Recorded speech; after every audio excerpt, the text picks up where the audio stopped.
Bismillahirrahmanirrahim. Assalamualaikum warahmatullahi wabarakatuh. Di sini saya mau menjelaskan dari soal dan hasil jawaban saya dari tugas UAS.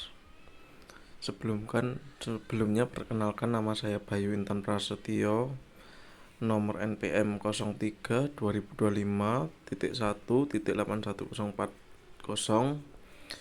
Ini adalah mapel kimia tugas UAS. Ini saya sudah tuliskan.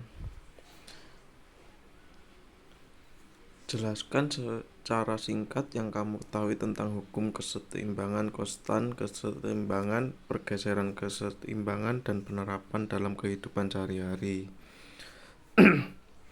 Untuk hukum keseimbangan merupakan kondisi di mana laju reaksi sama dengan laju reaksi mundur, sehingga konsentrasi zat reaksi dan hasil reaksi tetap bukan nol.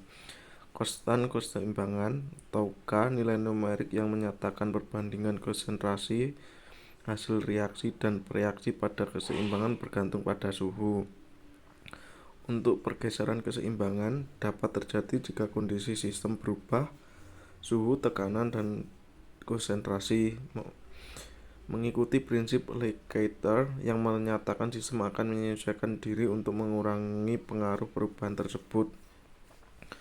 Untuk penerapan sehari-hari, misalnya dalam pembuatan amonia melalui proses Haber-Bosch menyesuaikan tekanan dan suhu untuk menghasilkan hasil amonia, serta dalam pengawetan makanan dengan menurunkan suhu dan konsentrasi air untuk menghambat reaksi pembusukan. Untuk selanjutnya, nomor 6A, jelaskan secara singkat yang kamu ketahui tentang teori aqueous, Bosch-Roy, pH, dan larutan penyangga dan penerapan dalam kehidupan sehari-hari.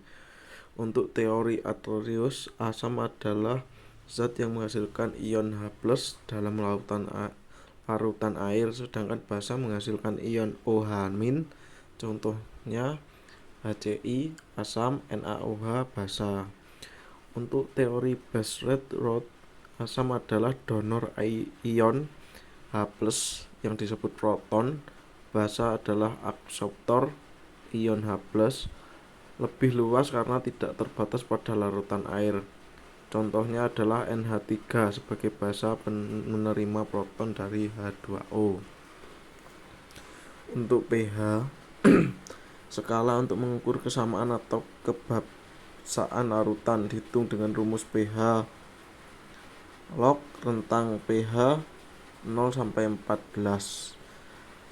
Kalau asam kurang dari 7, netral 7, basa lebih dari 7. Untuk larutan penyangga, larutan yang dapat mempertahankan pH-nya ketika ditambahkan sedikit asam, basa atau diencerkan, terbentuk dari campuran asam lemah dan garamnya atau basa lemah dan garamnya.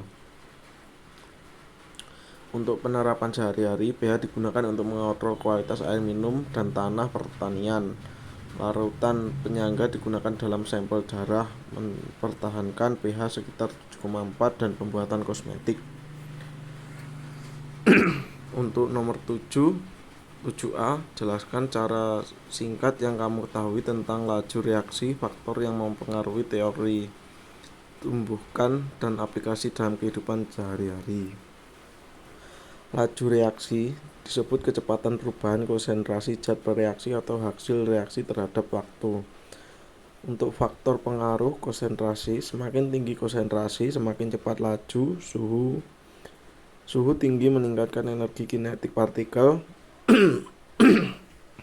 Untuk permukaan kontak, partikel yang lebih halus memiliki permukaan lebih kasar. Dan untuk katalis, menurut energi aktivasi tanpa ikut bereaksi. Untuk teori tumbukan, reaksi terjadi jika partikel bereaksi bertumbuh dengan energi minimal energi aktivasi dan arahnya tumbukan yang tepat.